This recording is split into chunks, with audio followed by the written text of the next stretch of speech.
പ്രിയപ്പെട്ട സഖാക്കളെ, നേരത്തെ സൂചിപ്പിച്ചതുപോലെ കഴിഞ്ഞ ഒരു മാസ കാലയളവിലായി ഈ കാർഷിക കോളേജായിട്ട് ബന്ധപ്പെട്ടിട്ട് വലിയ വിഷയങ്ങൾ നമ്മൾ സമൂഹ മാധ്യമങ്ങളിലൂടെ തന്നെ നിങ്ങളൊക്കെ കണ്ടിട്ടുണ്ടാവും. വലിയ പ്രയാസമാണ് കാർഷിക സർവകലാശാല മേഖലക്കകത്തുള്ള വിദ്യാർത്ഥികളെ വലിയ രീതിക്കകത്തേക്ക് ബുദ്ധിമുട്ടാക്കുന്ന രീതിക്കകത്തേക്കാണ് VC ഉൾപ്പെടെ മാറിയിരിക്കുന്നത്.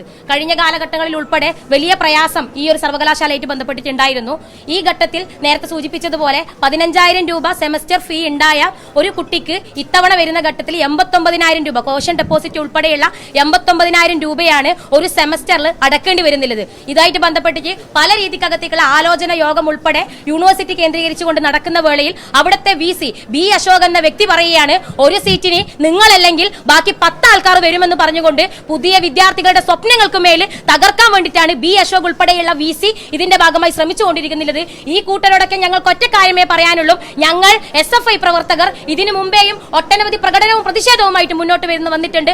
അതിനൊക്കെ തന്നെ ഞങ്ങൾ പറയുന്നത് വിദ്യാർത്ഥി പക്ഷത്തോടൊപ്പം നിന്നുകൊണ്ട് വിദ്യാർത്ഥികളുടെ അവകാശങ്ങൾക്ക് വേണ്ടിയിട്ട് നമ്മൾ പോരാടുക തന്നെ ചെയ്യുമെന്നാണ്. നേരത്തെ സൂചിപ്പിച്ചതുപോലെ ഈ കോളേജിനകത്ത് മാത്രമല്ല സംസ്ഥാനത്തൊട്ടാകെ തന്നെ മുഴുവൻ കാർഷിക കോളേജിനകത്തും വിദ്യാർത്ഥികൾ TC വാങ്ങി പോകുന്ന രീതിക്കകത്തേക്ക് മാറിക്കൊണ്ടിരിക്കുകയാണ്. നിങ്ങളൊക്കെ തന്നെ മാധ്യമങ്ങളിലൂടെ തന്നെ കണ്ടിട്ടുണ്ടാവും. 7ഓളം വിദ്യാർത്ഥികളാണ് ഈ സെമസ്റ്റർ ഫീ ആയിട്ട് ബന്ധപ്പെട്ടിട്ട് വർദ്ധിപ്പിച്ചു എന്ന കാര്യം കൊണ്ട് 7 വിദ്യാർത്ഥികളാണ് TC വാങ്ങി പോയിട്ടുള്ളത്. പ്രിയപ്പെട്ട സുഹൃത്തുക്കളെ, പ്രിയപ്പെട്ട സഹപാഠികളെ, എല്ലാവരുടെ ഒരൊറ്റ കാര്യമേ നമ്മൾ പറയാനുള്ളൂ. നമ്മൾ ഇന്ന് മുഴുവൻ വിദ്യാർത്ഥികളും ഈ രീതിയിലേക്ക് പടന്നക്കാട് കാർഷിക കോളേജിനകത്ത് ഒരു പ്രതിഷേധവുമായിട്ട് മാർച്ചുമായിട്ട് നമ്മൾ ഇവിടെ വന്നിട്ടുണ്ടെങ്കിൽ അതിന് കൃത്യമായ കാര്യങ്ങൾ നമ്മൾ പറഞ്ഞു വെക്കുകയാണ്.